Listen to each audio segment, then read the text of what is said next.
Masa penderita bagi 200 juta anak tunggal di Tiongkok telah tiba. Apa maksudnya? Nah, sejak tahun 1980 hingga 2016, sebanyak 176 juta anak tunggal telah lahir di Tiongkok. Dan saat ini jumlahnya sudah hampir 200 juta. Nah, mereka biasa dimanjakan saat masih kecil. Namun saat masa dewasanya tiba, tekanan yang mereka terima tidak sesuai dengan imajinasi mereka. Imagination.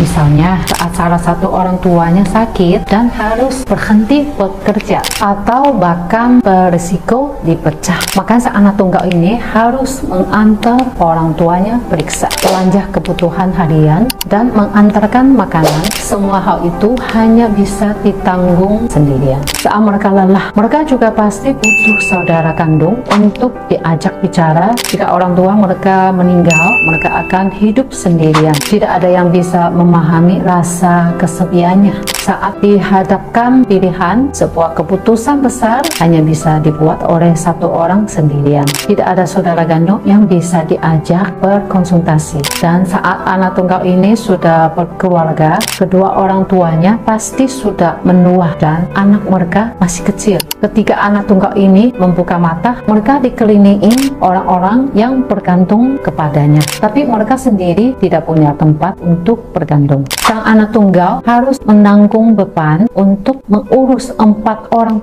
orang tua sendiri dan orang tua dari pasangan mereka. Karena anak tunggal tidak punya saudara kandung, beberapa mereka yang sudah tumbuh dewasa mungkin akan lebih memilih untuk punya sedikit anak atau bahkan tidak punya anak sama sekali. Hal ini membuat tren penua populasi semakin buruk. Itu tadi adalah beberapa penderitaan yang harus dihadapi setiap anak tunggal di masa depan. Orang Tiongkok yang mengaluh paham banyak anak, banyak rezeki, punya periode sejarah yang unik. Generasi anak tunggal mungkin sejak lahir sudah ditakdirkan untuk menghadapi kehidupan yang tidak mudah. Pada tanggal 27 Desember 2015, Komite Tetap Kongres Rakyat Tiongkok memutuskan untuk mengesahkan amandemen Undang-Undang Kependudukan dan Keluarga Berencana. Kebijakan 2 anak secara menyeluruh resmi diberlakukan mulai tanggal 1 Januari 2016. Keputusan ini diresmikan berdasarkan jumlah penduduk serta pembangunan ekonomi dan sosial Tiongkok.